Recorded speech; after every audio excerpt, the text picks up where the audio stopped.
we have to deal with the possibility that the Indiana Fever right now, in this moment, are better without Caitlin Clark. And that sounds crazy, and people are saying, how can you say that? I'm saying it because we're seeing it. And people have been very upset when anyone ever floats out like, hey, there's some things Caitlin Clark should be doing differently and could be doing better that would help this team. And we've been seeing it over the course of this 5-game winning streak.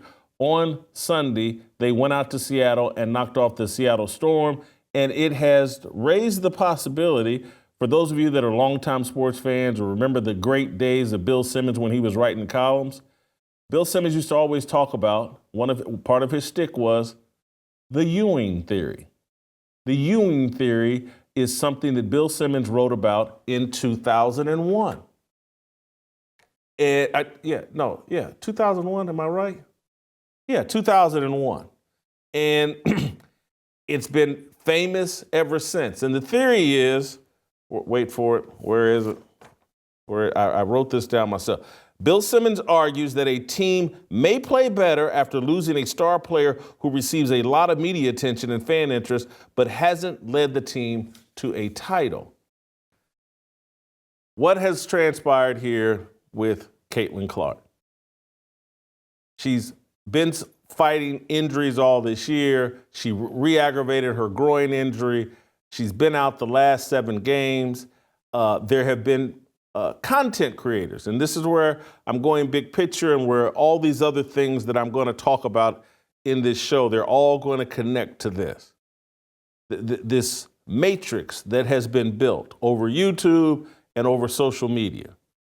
And there's been a controversy around the Indiana Fever all year that's kind of come to a head. People talk about Indiana Fever fans, and they brought a toxicity and they brought a darkness to the whole Caitlin Clark WNBA deal. Most of that is 1,000% misguided. It's most of it. But there is an element of truth to it. And I started talking about this last week. Started talking about it basically on Friday. Like, hey, there are 2 groups of Indiana Fever fans. There's a group of Indiana Fever fans that want to see the Indiana Fever play well, and they enjoy Caitlin Clark. And then there's a group of Indiana Fever fans who aren't Indiana Fever fans. They're Caitlin Clark fans. And all they want to see is Caitlin Clark win an MVP, shoot logo threes, prove that she's 10 times better than Angel Reese, and they really don't care about winning or losing. Those 2 factions are at odds with each other. And there's a guy in Indianapolis, I think his name's Scott Agnes. He covers the Indiana Fever for Fieldhouse something or other. He's got, a YouTube page, and he puts out content over social media. And he started pointing out recently, like Friday, Thursday, last week, like, hey, there's a darkness that comes with the Caitlin Clark fans. And the Caitlin Clark fans have melted down. And they're all upset. And a lot of them are YouTube content creators, social media content creators, that their entire following, and again, I'm sympathetic to these guys. It's going to sound like I'm beating them up, but I'm sympathetic to them.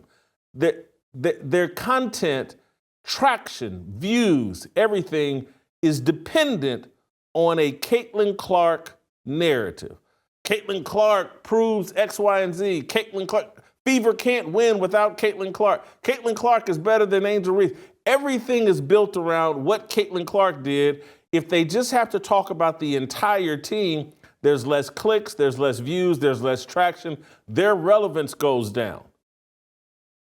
And this is the problem with social media, with YouTube, and these algorithms. They control what people say and think.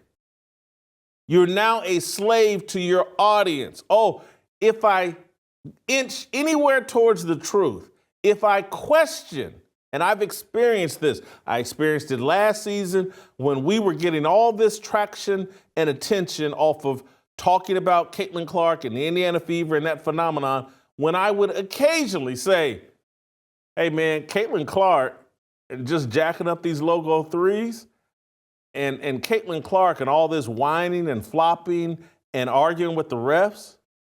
Anytime I offered up any criticism of Caitlin Clark, and I'm sure it's happening right now, anytime I offered up, we would lose subscribers. People would flee our YouTube page. How dare Jason Whitlock say that Caitlin Clark shouldn't whine to the referees? Doesn't he know those black girls are mistreating her? Doesn't he see that they're beating her up and the referees are horrible? Yes, I see those things. Doesn't mean you have to give in to it. And it doesn't mean that Caitlin Clark's whining about the referees isn't affecting the rest of the team. This morning, when we were preparing for the show, we were debating, like, hey, are they better without Caitlin Clark? And the way Caitlin Clark currently conducts herself on the court, there's an argument to be made that, yes, they are. And I know that sounds crazy and it sounds offensive to some of you. And it's not a shot that Caitlin Clark can be the WNBA MVP. She can be the best player in basketball. She can be the most exciting player. She can be a force for good. But if certain things aren't eliminated, she undermines the basketball team, the Indiana Fever. And people, what do you mean? She leads the league in assists. If they just hit all the layups she sets up for them, she makes everybody better. Caitlin Clark is the best female passing basketball player I've ever seen and one of the great passing basketball players I've ever seen, regardless of gender. It's not that she's a selfish player, but there are things Caitlin Clark does that undermines the Indiana Fever. And there are things beyond helping someone get a layup that elevates your teammates. I'll give you an example. Caitlin, if you've been watching, and if you watched yesterday, and if you've been watching them during this winning streak and playing without Caitlin Clark, the team is less involved with the referees. They're not whining and complaining. They're not worried about things that they cannot control. When Caitlin Clark is on the court and she is constantly berating the referees, you know who follows her? Aaliyah Boston. You know who follows her? Sophie Cunningham. The next thing you know, two of their most important players, they're bickering, arguing, worrying about the officials. The whole team, the crowd, the energy is wasted. In sports, in life, control what you can control.